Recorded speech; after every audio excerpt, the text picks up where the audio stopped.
My name is Aaron McManus, and you were listening to the Battle Ready podcast.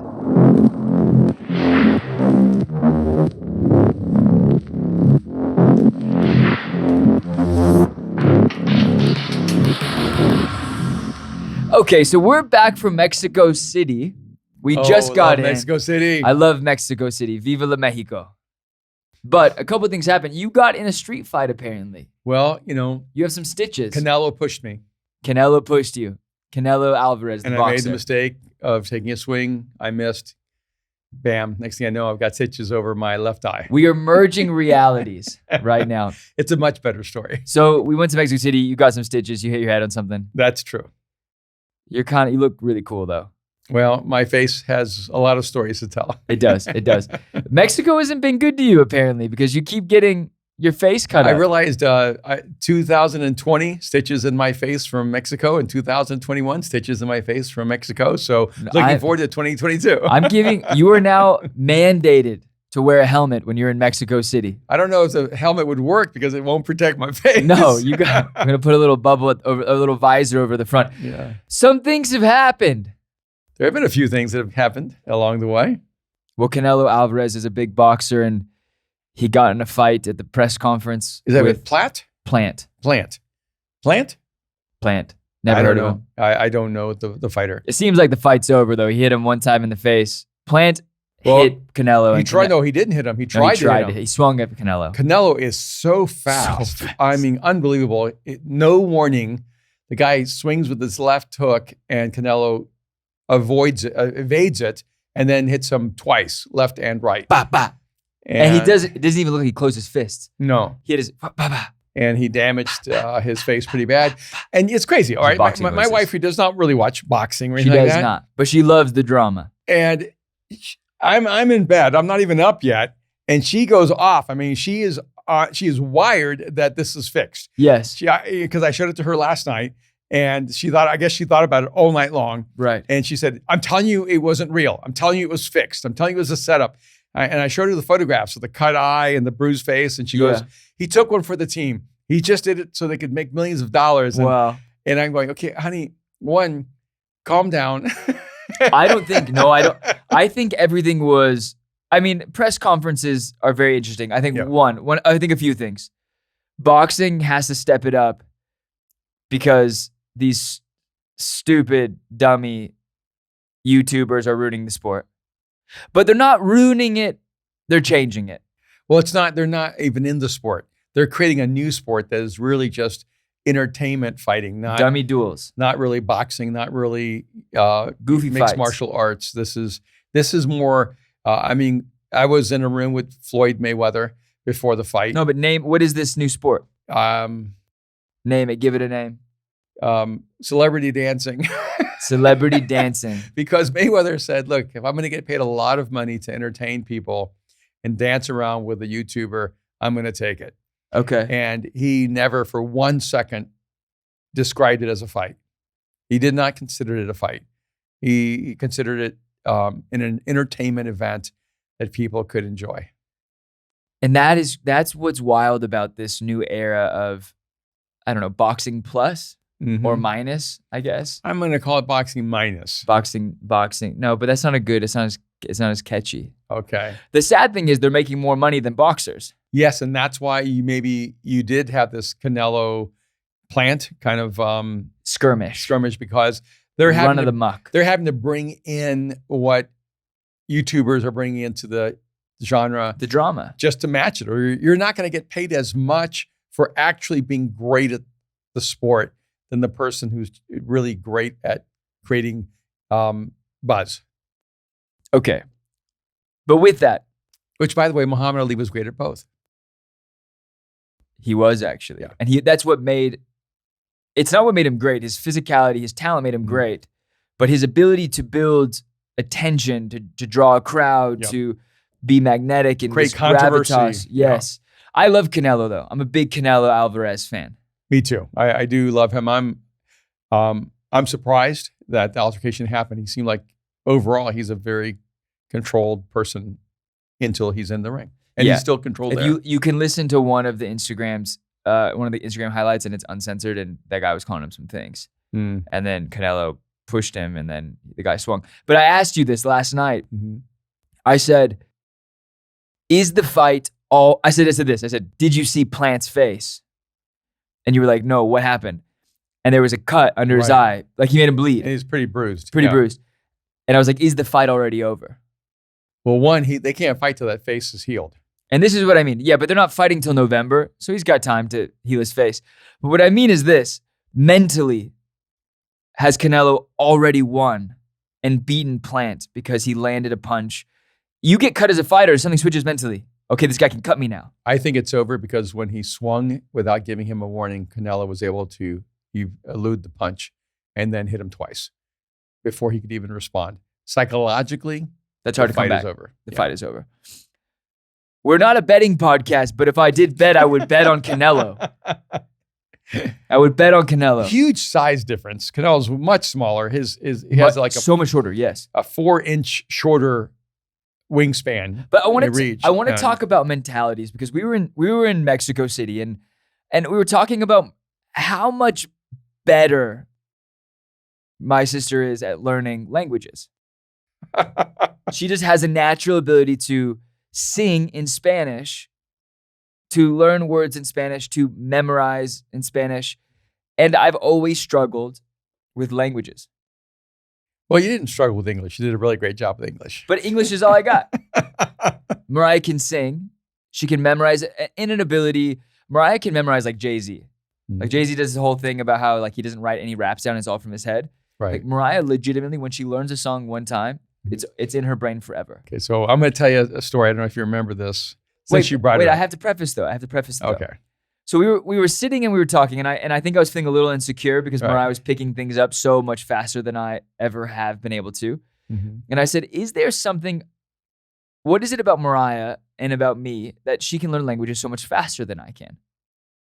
And you said? And I said, well, I think that one of the reasons is that you're the firstborn, and so I was teaching you, and she's the secondborn, and she was listening. And the huge key to learning a language is listening. And so that's one part of it. And the second thing is not being paralyzed by embarrassment. And I said, I think that this is a part of the dynamic with you two in language learning is that one, because she was eavesdropping all the time as the young sister, she was listening a lot and she picked up language really quickly. But also, Mariah's always had an incredibly high sense of self.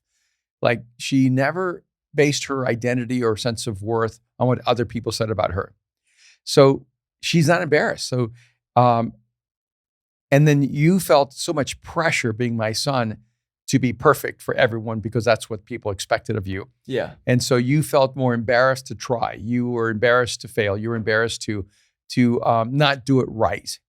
And in language learning, and one of the things I had to learn is reclaiming my Spanish was a challenge at first because I was super embarrassed. Right. Because, even my grandfather, when I was a little boy, would say, shame on you, you've lost your language. How dare you? And so I felt that shame. Yeah. And so when I would have an American speaking Spanish better than me, I was just embarrassed whenever that would happen. And I had to finally move to a place where I was shameless. And I said, I don't care. I'm just going to use my Spanish however it comes out. And I think when I spoke last week, I said, hey, don't worry if there are words I do not know. I feel perfectly free to invent new words. and my Spanish has become so much more fluid, and I've gotten a lot of it back, and it's become more natural. And I think in Spanish, and I even dream in Spanish. And some of it was giving up the embarrassment. So I think those are two dynamics. Giving up the embarrassment. Yeah. I think that's the title of this podcast. Yeah. That's it. Thumbs up from the booth. I think that's it. Yeah, and I think that psychologically, you and Mariah were in different spaces. And you felt a lot of pressure constantly from other people to live up to their expectations. And so you became more cautious in the way that you risked things like languages. But this trip, because I feel a bit more comfortable. I have a lot of friends there. And they say your accent's perfect. It's crazy though. I said my accent's perfect. My vocabulary is imperfect. It's just beginning. It's developing. It's developing. And I'm more motivated to learn. And everyone was talking about that. Like you're so much more confident. Mm-hmm. in your willingness to just make mistakes. Yeah, that's right. And so, but one thing that I've really learned is that, I have two really good guy friends that are from Mexico. Mm-hmm. Obviously Emerson, but Emerson's from Bolivia, San Diego, LA. Yeah. Now he's in Mexico. But younger guys who are from Mexico City, Alan and Roy, and they said, they're like, we've never seen you so willing to try, just continually mess up language. And it's also fun to be there with Mariah and Carlos is Puerto Rican, he speaks Spanish or some kind of version of Spanish from Puerto Rico. I'm not sure exactly what that is. But you have this, it helps you. Once you have this confidence to be able to try things, you're able to make mistakes and not really worry about your mistakes. Mm-hmm. And do you feel that confidence is integral to learning? Confidence? Yes. Absolutely. Being willing to be unashamed. Because you have this amazing talk on being naked and unashamed. Yeah. That now, like, you might have heard a different version of it from different other pastors that have tried to speak the same talk. But people out there, I'm talking to the podcast. You talked about how, like, King David in the Bible danced naked and unashamed in the streets. Yeah. Yeah. I think it's a huge part of it. I think that when you're self-conscious, you're not your highest self. And when you're just in the moment and enjoying it and not worried about what other people think and whether you mess up, actually your potential elevates, your capacity elevates. It's really so much better. It's so much better. I want to tag the message naked and unashamed in the bio. So if you're listening to this podcast and you've never gone to church or you want to check out my dad's message, you need to, because it actually is something that really, it's like transcended the message that you've given, because now me and Tess and all of our friends, there's a line you say, like, who told you were naked? And we have it and we use it and we're like, it's almost become like a cultural thing in our friend group of like who woke you up to be embarrassed? Yeah. Because there's something so biblical or something so historical or something so like human nature about this idea, like when we're unashamed, we have more confidence. The moment we become aware of ourselves, we become really insecure. Yep. Yeah, it's almost like who told you to think about yourself in a negative way? Yeah. And can you expand on that a little bit?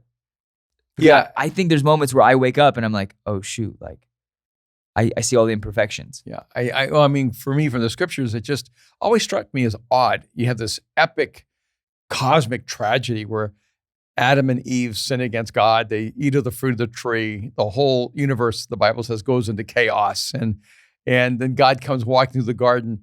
And his question to them isn't, why did you mess everything up? Or what were you thinking? Or was I not clear? Don't eat from this tree. Yeah. His first question to them is, well, we're after, where are you? Is who told you that you were naked? And I thought, what an odd question from God. And I realized that this was the first time in the biblical story that a human being allowed their identity to be shaped by another voice. And because God never told them that they were naked and that there was no reason for them to be ashamed. And I think a lot of us have a negative internal narrative where we're naked and ashamed. We're hiding from God. We're hiding from others. We're hiding from ourselves. And so we can never actually become our true, full self because we're always living in shame.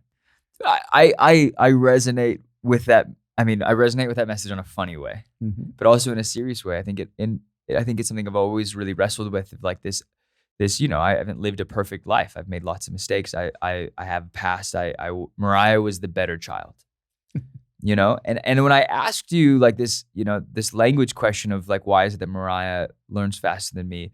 There was a little bit of shame that question was wrapped up in some shame, or some shame was wrapped up in that question. I don't know if the bacon was on the hot dog or the hot dog was on the bacon, but there was stuff. It was a loaded question. Sure. And I think you could tell. And I think there's so much of my life, I think I've lived in shame and fear of because it isn't the shame that you fear. It's how humans handle your mistakes. Yeah, it's being shamed. It's being shamed. Yeah. It's a projection of guilt and shame that I really have had to struggle with. Yeah. And coming out of COVID, there's always stuff, there's always drama, there's always, whatever. I was talking to somebody else. I went to breakfast this morning, or I guess this podcast is about Fridays. I went to breakfast this last week with a friend, and she runs a really cool jewelry company, and she's from Miami, and she's just here. So we were like, grab a quick coffee and hang out. And she told me, she's like, I think I met a genie yesterday.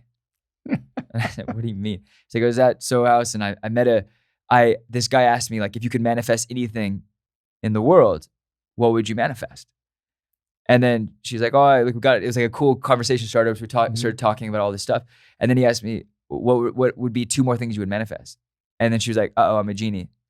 And then she made this joke. She's like, I'm out here like I'm the witch and you're the pastor's son. And she's not really a witch, but she was just making a joke that he's the genie, she was the witch. And I was like, that's very interesting. She's like, how is it growing up in church? Or growing up being a pastor's son? I said, it's funny. I was like, it's like being Harry Potter in a world that no one else understands. You know what I mean? Yeah. And I was like, to me, it's so integral. My faith is so integral to my life, and it's more, I think, organic and mystical. And I pray and I'm in constant conversations, I think, with God, or my mind, but with God, and I believe. But it was hard. But it was like those are the really beautiful moments where I'm trying to explain, maybe not even the shame I've felt, but like the understanding and the relationship and the community with other people. But I didn't want to go. And she's like, you're being very surfacey about how it's been hard. And I was like, well, every culture deals with shame differently. And I was like, and I was a part of church, and then I kind of really wasn't. And I'm having to like navigate how I process shame, and even process how I learn and confidence. And so I do feel like I'm at this crossroads where I'm like, I'm trying to manage my shame in my past, but I'm also trying to become more confident so I can learn and elevate to the next level. And it just doesn't feel like you can carry all of these things in your hands at the same time. Yeah, I think one of the practical realities is no one has any expectations on genies, and no one definitely has any expectations on witches. No. But they do have expectations on pastor's sons. Yeah. So if you are going to choose one of the 3 so that you can be free of the judgment and expectations of others, you wouldn't choose being a pastor's son. And so there's an irony in that, right? Yeah. But I think the core of this particular conversation is how to regain confidence in that sense, and how, because you're talking about learning a language and how the 2 roadblocks are, one, listening, and the other one is confidence. And the dark side of those is not listening. I don't say talking isn't the dark side of not listening, but not paying attention or not caring, not being interested. So I think you listen when you're interested. Right. And then the other side of it is, not letting shame or embarrassment hold you back. And I found that to be true in every endeavor in my life.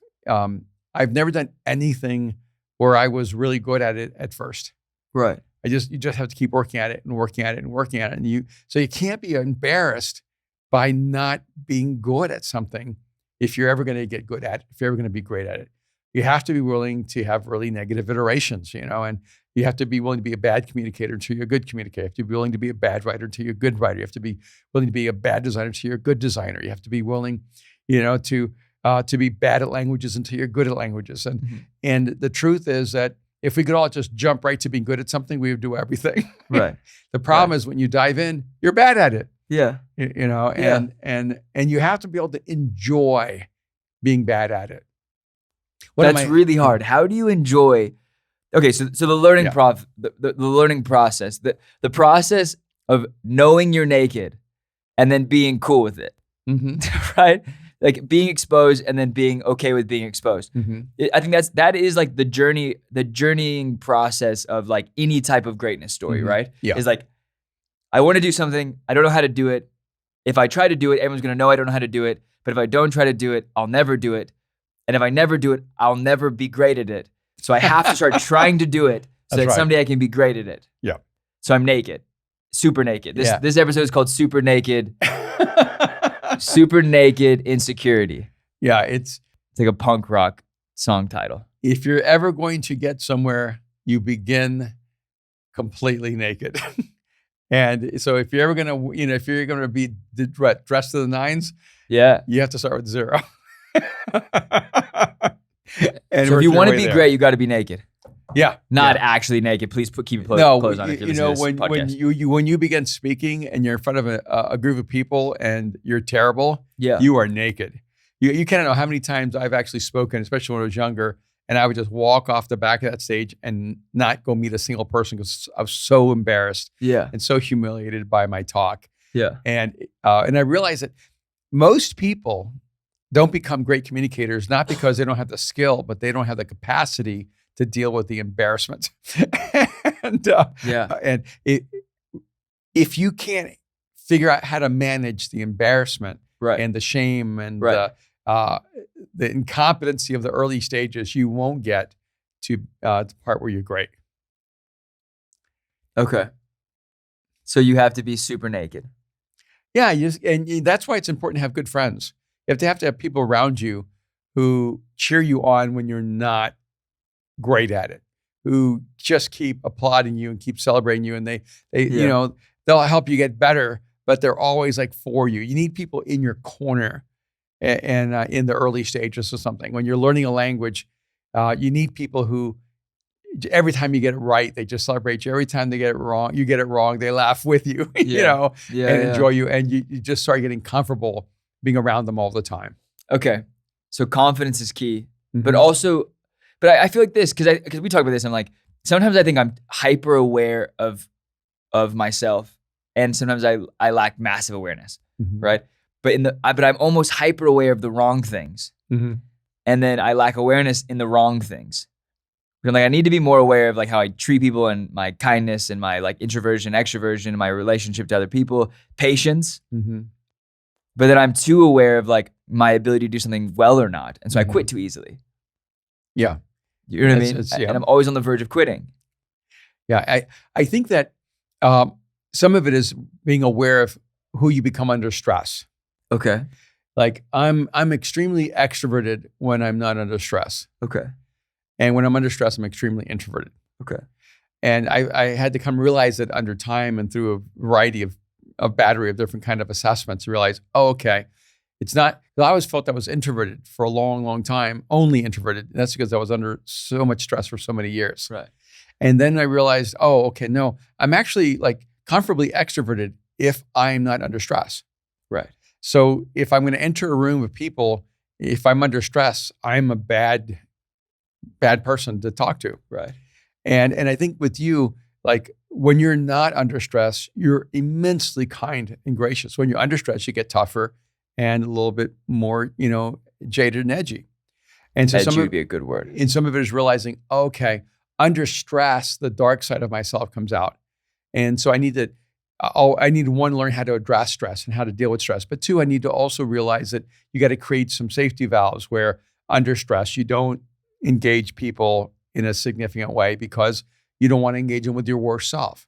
You want to always engage people with your best self. And one of the things that has helped me is when I have to go to a meeting, when I have to be in a room with people, I actually try to decompress myself. And a perfect example of this was the U.S. Open's final with Djokovic, and where I am Djokovic. What? Djokovic. Yeah, and remember, how do you say his name? Is it Djokovic? And I have people who've been Novak. I have friends who've been making fun of me on how I say Djokovic. Novak. And it's funny, is I used him as a good example for you in the semifinals. A couple weeks ago. I literally in the semifinals said, Aaron, I want you to see something. Yes. He lost the first set. He was off-centered. I even said he stopped. He sat down. He didn't move a muscle. He just looked off into space and he completely centered himself. And later he talked about how he had to deal with his anger issues and, his issues of being more volatile. And he learned how to center himself, and then he came back and won.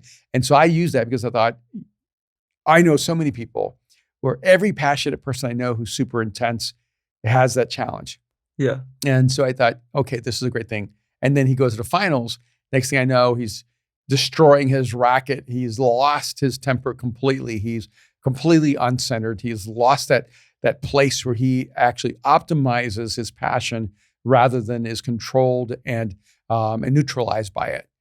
And so I thought it's interesting. I actually used him as an example with you for the semifinals, and he became the worst version of himself in the finals and lost in straight sets. And you could see the difference because the commentators pointed it out. They showed him losing the first. I don't know who he lost the finals to. Can you look that up, Tess and Austin? Who he lost the U.S. Open final to? But the semifinals, he beat Bertolini. Medevovic, or I can't remember how to pronounce it. The semifinals, it was I think Bertolini. Yeah, Bertolini? Yeah. So an example of this was Djokovic in the. I'm saying his name wrong, and I'm sorry. If I ever meet him, I will apologize. Djokovic, Berrettini. Berrettini beats him beat Djokovic in the first set. Yep. Djokovic goes, sits down, emotionless, completely focused, comes back out still peaceful, comes out, rocks him the next 4 sets. Absolutely insane. And talks about how he learned how to really center himself and how to find that place. And something happened between winning that match and playing the final, because when he played the final, he wasn't centered. He wasn't peaceful. He lost that thing. He almost became hyper aware of his weaknesses. It became almost too important for him. He said he was going to play it like it was the last match of his life, most important match of his life. And he made the moment almost too big for himself in that way. And then he lost his center and he started destroying the racket and became out of control. And I just thought it was fascinating. Again, he was a perfect example of both narratives. And he's great because he has that fire inside of him. Yeah.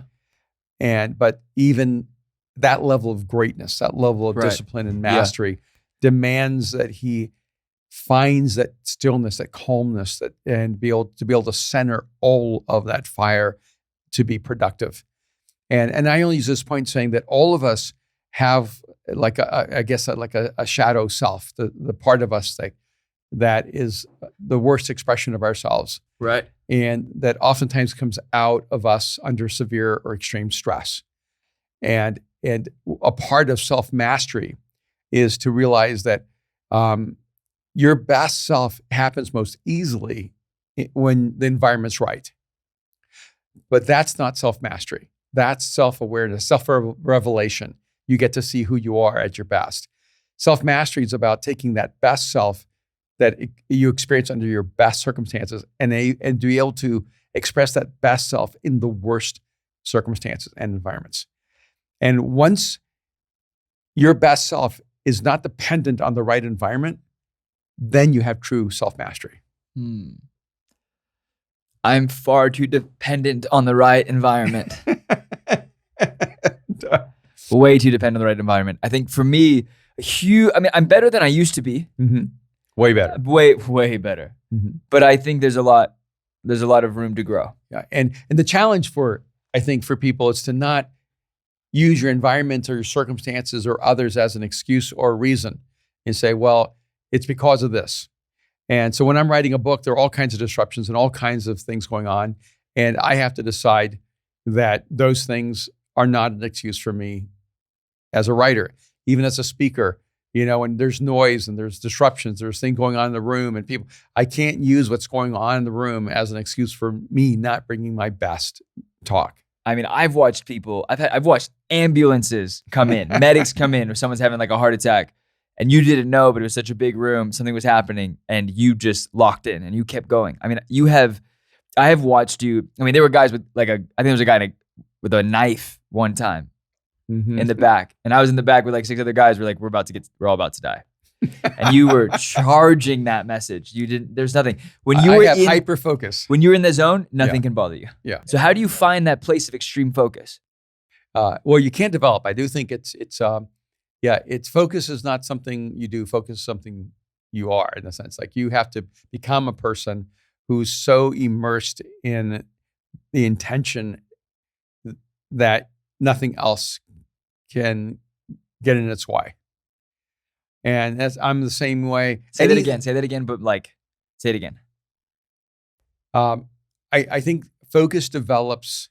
Focus is something you are, not something you become. It's something, yeah. Say it again. Yeah, it's almost like I don't get focus. I have focus. It's inside of you. It is part of who I am now. Okay. And because it's a part of my intention. And so once I know my intention, once I know this is what I have to accomplish, this is what I need to do, I just get in this zone. And then when you're in the zone, there's this flow, and nothing in the world can stop me from accomplishing that. And what does it feel like mentally though? Like if I'm trying to find that pathway of focus, how is it that I achieve it? In the movies, how that moment where the director uses this mechanism where everything goes silent. Everything goes silent. Yes, you knew exactly where I was going. It's the whole room goes silent. Okay. And your mom used to ask me, how could you possibly speak with all the chaos around you? And I was like, what chaos? Yeah. And because, it just became irrelevant to what was happening in that moment, I'm able to pull everybody in to that same space with me where they're not distracted by everything going on around me too. Wow. And it is like this incredible place that you go, even when I'm writing a book, when I'm there, I just feel it. The words just start flowing and the writing just happens, and nothing else can distract me from what's going on around me. And it is a beautiful place to go.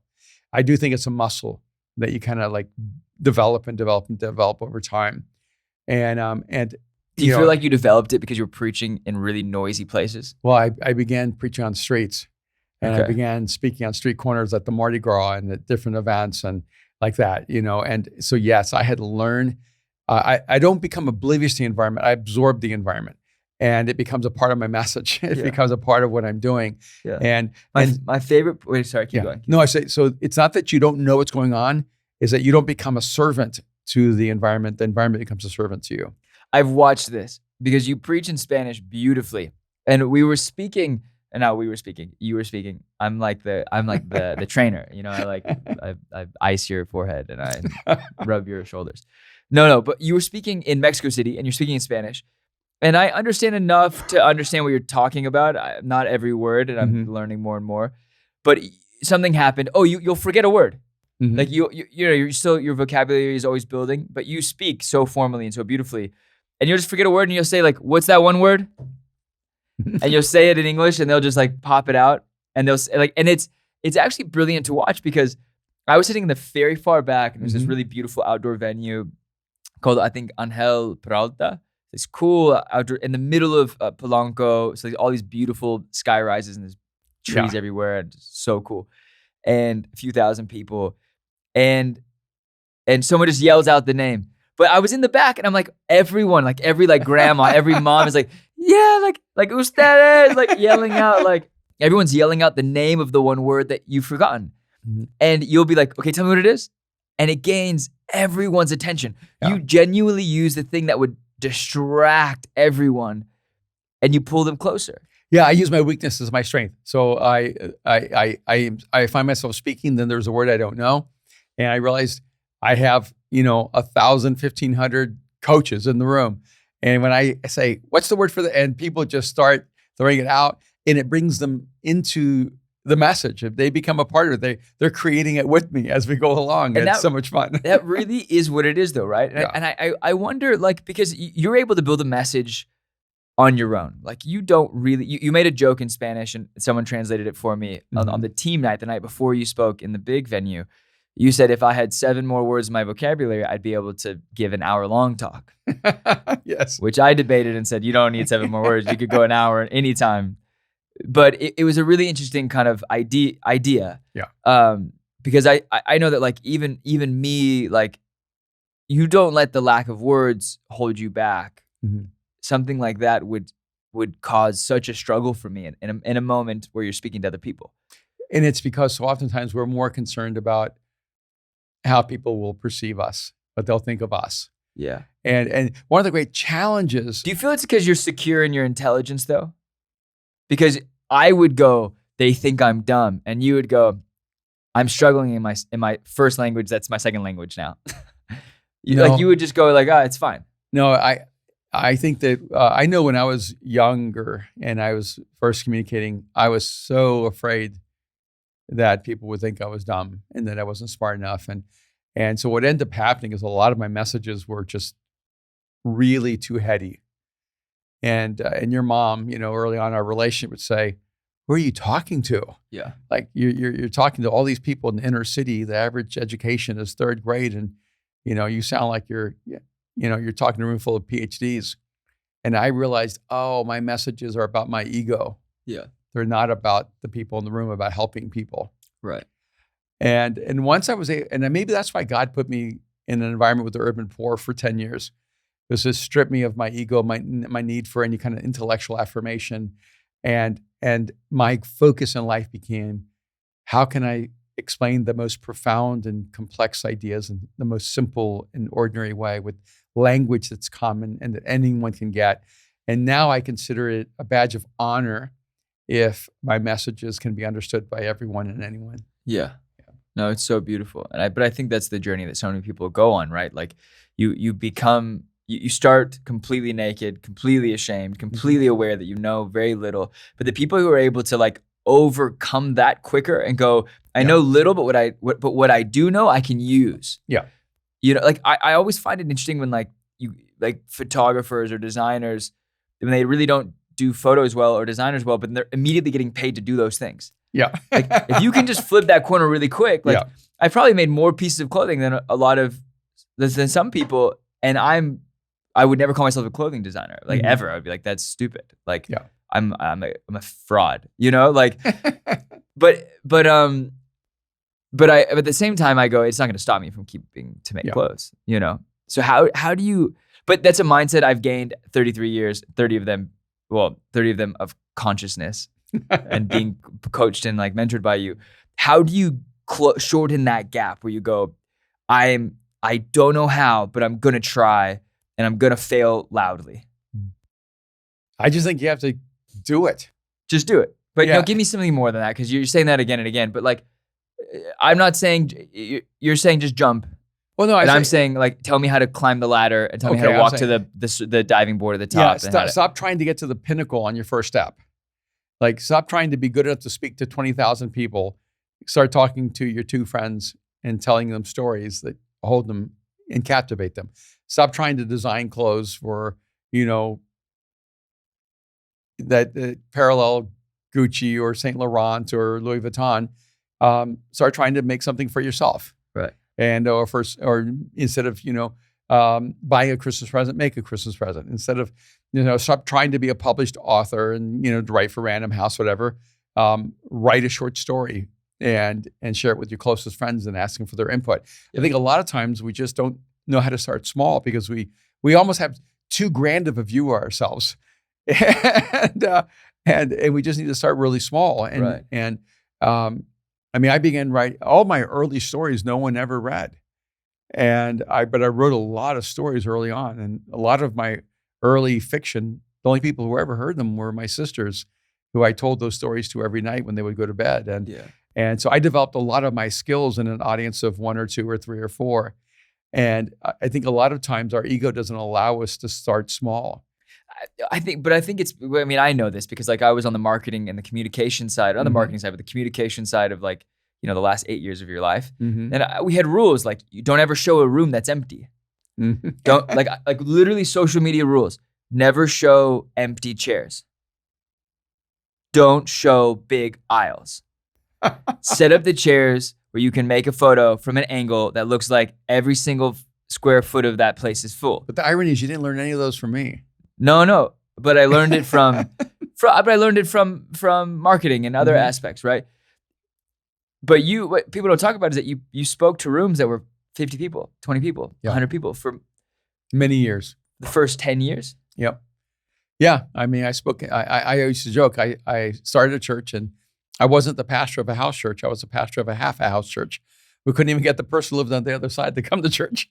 And so I was, you know, a pastor of a half a house church in South Dallas and the most impoverished area of the whole city. And, you know, we packed a little house with 20, 30 people. And that's where I began. And that's where I developed a lot of my skills and honed a lot of the things that now people pay me a lot of money to do. And when I traveled in the business sector, you know, and it's ironic because everybody there was so impoverished that I was trying to help people develop a mindset for how to start their own businesses and how to build their own lives. And so a lot of the business skills I learned were not because I was working at Fortune 500 companies, because I was working with people trapped in poverty. I was trying to help them find their way out of poverty. And a lot of times people want to start big, but really the best thing is to find people that are close to you and serve them and help them. And that's how you develop your skills. Yeah. It's really beautiful. And for me, that's exciting. That's the best way to go, you know? And the first piece. I think people try to scale nothing. Yeah. But then you are so much, and I think the most successful people in the world scale the thing that they've created value in. Yeah. Create value. Yes. And if it isn't value to the people around you, it's probably not gonna be value to anyone. Yeah. And then scale it. But I do feel this because I'm always trying to scale nothing. I'm trying to go big with air, smoke. You know what I mean? But I feel like that's the pressure your generation feels, because you can, the people who are making the most money on TikTok are not people who have accomplished anything significant with their life. Right. And so you're going, oh, wow, okay, I don't actually have to do anything real or meaningful or significant to create great wealth and have great fame. Yeah. It's a very interesting time in history. It is, isn't it? Yeah.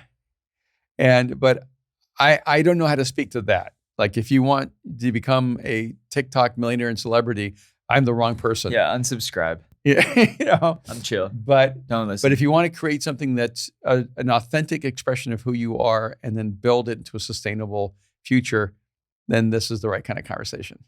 It is funny because we don't know how to market, me and you. We talk about this all the time. Like, we are not marketers. Like, we're really actually bad at selling ourselves.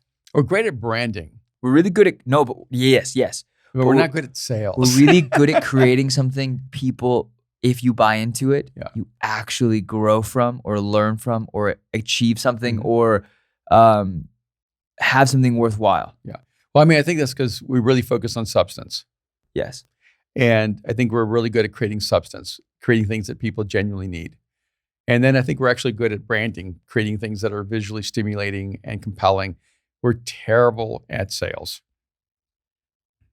Yeah. But continual sales. Yeah, because the truth is great salesmen sell themselves first. Yes. You buy the salesperson, you don't buy the product. Yeah. And oftentimes. I've never been that good at selling myself on myself. Yeah.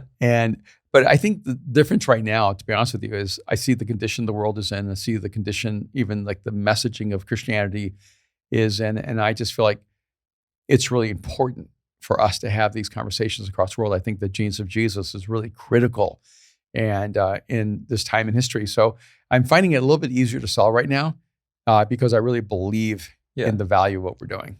Yeah. It's really fun because I was talking to a new friend that's actually a Muslim from Paris, and he was like, okay, so what is your dad's book about? It's The Genius of What? Because I told him about the podcast, The Genius of, how's the podcast going? I think it's going really, really well. You have so much fun. The Genius of podcast. Yeah, I've had Ed Milet and John Gordon and Lewis Howes and Angela Davis and Jamie Lima and Joshua Milburn. Oh yeah, Joshua is the newest one Minimalists. from the Minimalists, and been so much fun just to talk about the origin story of these incredible people. Are you enjoying it? Yeah, I am. Do you think it's something you want to keep doing? I do. I think, as long as I can get really engaging and fascinating people, I think we'll just keep going. It's exciting. If you haven't checked it out, you can check it out on Apple Podcasts. You could rate and review it as well. I think I listened to Joshua's one. It's really cool. If you don't know the Minimalists, like, they're amazing people and a really cool concept that they're behind as well. Like having less. And their newest book was called Use Things, Not People. Yeah. No.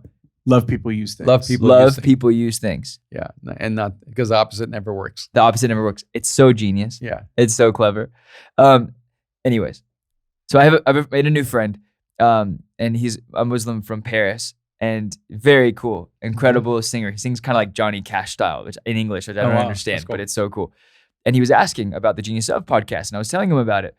And then he was like, I was like, oh, it's wraps around his new book. And he goes, what's the new book? I said, The Genius of Jesus. And he kind of hesitated and laughed a little bit. And not laughing at Jesus, but he was like, oh, okay, this makes sense. I think he knew maybe a little bit more about our backstory. And he goes, well, you should talk to my mom. I was like, oh, who's your mom? He's like, oh, she works for the UN. And she's like a liaison between like Muslim communities and the UN. And I was like, it's really actually beautiful. And I loved it. And I was like, no, well, we talk about it because Muhammad's considered a genius, but Jesus has never talked about the genius in that category. And it was so interesting because I think you were always so good at creating an immediate bridge with people. And even in the book, The Genius of Jesus, which I think to so many of my friends would be like, I don't get it. You know what I mean? Yeah. I'm cool with genius. I don't understand Jesus. Why would I care if I don't believe? But the book, it kind of transcends that. Because it invites you into a thing of going like, there's someone you don't understand maybe or don't believe in yet, but you could understand and dive deeper into who he is and his character and all of like the intricate narrative of his life, which I think is fascinating.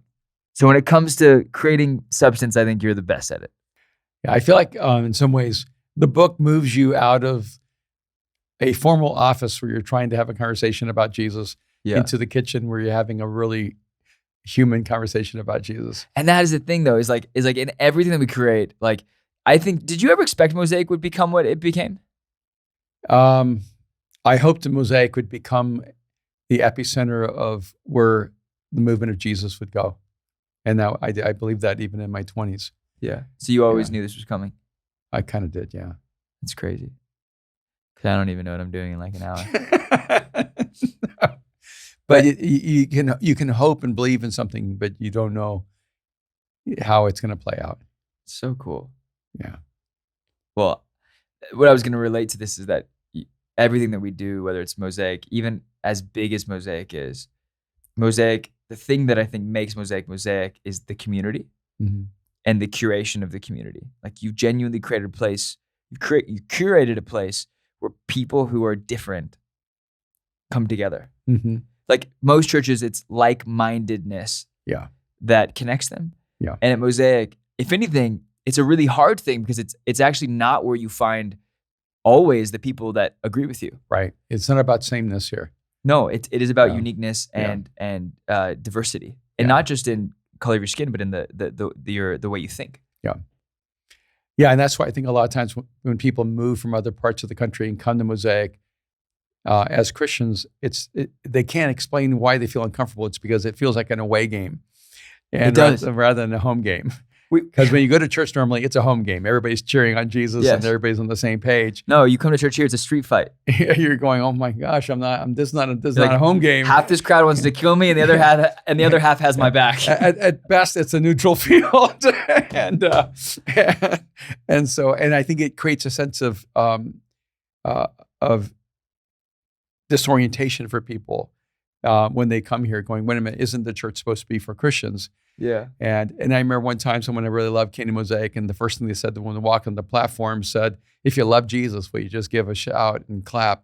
And there's probably a lot of confusion in that room going, I'm not sure yet. And I realized, oh, wow, they didn't realize in their first statement they alienated, half the room. Yeah. And because people are here trying to understand and make sense of life and trying to figure out what they even think about God or Jesus. Yeah. And I realized, it's because, this person is so gifted, but they come from a place where everyone's on the home team. Yeah. Yeah. And they just didn't understand this. In some ways, this is almost an away game. Yeah. Yeah. That's really interesting. Okay. With that, we've talked about a lot of really interesting things. It's good. I'm excited. I'm glad to have you here. I'm glad to be back in LA. I love Mexico, but I love Los Angeles. Well, I'm glad to You're like, back. I don't know if I believe you. Yeah, I know. I love Mexico City. I think the food's amazing. The people are amazing. It's always good to be back home in LA. I'm excited about some of the new restaurants that are opening up and the experiences that are happening. And in the future, just call me Scarface and I'll be fine. I said you went from Mustafa to Scarface. Oh, to Scar. No. What's his name is Scar. Scar? Yeah. Trust me. Talk. Someone use the mic. I'm a Lion King expert. Yeah, Scar is right, but Mufasa is the character you're thinking of. He went from Mustafa. I went from Mufasa. Mustafa? No, Mufasa. Start this over and do your jobs in the booth. Use the mic. Mufasa is Simba's father and Scar's older brother. I thought his name was Scarface. No. Yeah, that's Al Pacino. Oh, my bad. Say hello to my little friend. That's not you. You're Scar. Mufasa. Woo, Mufasa. Mufasa. Okay. I don't want to be Scar. But you got a scar.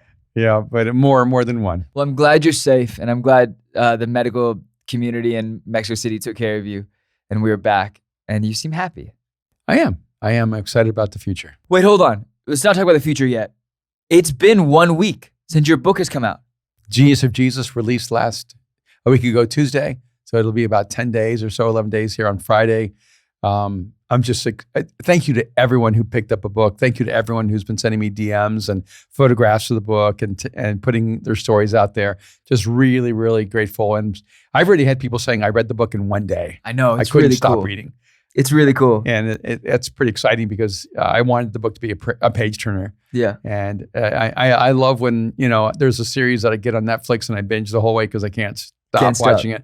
I want the book to be that kind of experience for people. It's amazing. So I'm really, really jazzed. Thank you to everyone who went to Amazon and gave me a 5-star review. Yes. It actually is really helpful. If you haven't done it, go and do it. And and everyone who's listening, if you've read the book and has really impacted you, spread the word, spread the word, spread the word.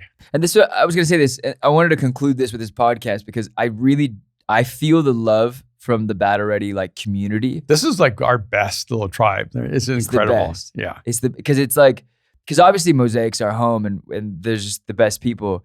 But Bad Already is like this international, it's like the Olympics of like our world. Like it's just so many people around the world that really do rally together and debate and have conversation.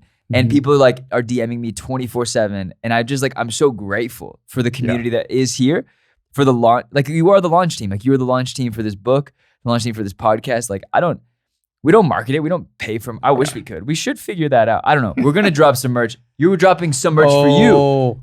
We're going to drop. And it comes out today. Anyway, we're going to drop some Genius of Jesus merch. It's so sick. It's really beautiful. It's really fun. And you can only order it. You can only purchase it if you show us a receipt of having bought the book. Yes. So you will get, this stuff will sell out. This stuff will straight up sell out, right, absolutely. Tess? Use your voice. Yes! Okay, this stuff will sell out. But say it like it's going to sell out. It will sell out. So look, here's the deal. If you pre-order the book or bought the book, we are going to send an email out to everybody that signed up for the book club. So that's, if you're the part of the book club, you're getting an email with a pre-order code. You have about 400 people. Yep. Yeah. And if you haven't yet, you should sign up for the book club. If you've bought a book, but you have to buy a book. So they're going to get a link to the merch. A link to the merch. So you got to sign up for that book before it goes club. public. Yes. So if you're listening to the Bad Already podcast, you got to sign up for that book club link and you're going to get a link to the merch. That's awesome. That makes it easy, right, Tess? Are you proud of me? Yes. Okay. 2 thumbs up. Oh, we got 4 in the booth. It's awesome. All Merch comes out today. So if you're listening to this, it exists. It's out. You might have to wait a couple weeks because we're getting it all in, but it's out. You'll be able to buy it today. It's going to be sweet. All right. Let's do the formalities. All right, there you go. Hey, it's good doing this. It's so fun doing this, right? Yep. I feel happy. And I'm also like, what you cannot see, can they see the clothing rack, Austin? What you cannot see is these vintage Indian quilt coats that we're going to release a little bit from McManus Gallery, and they're absolutely stunning and insane. So we have a lot of cool things going on in life. We do. But that, you're going to have to wait to Christmas season for that. Yeah. Okay. Thank you for every person who's listening to this podcast, every person who supports the podcast on Anchor.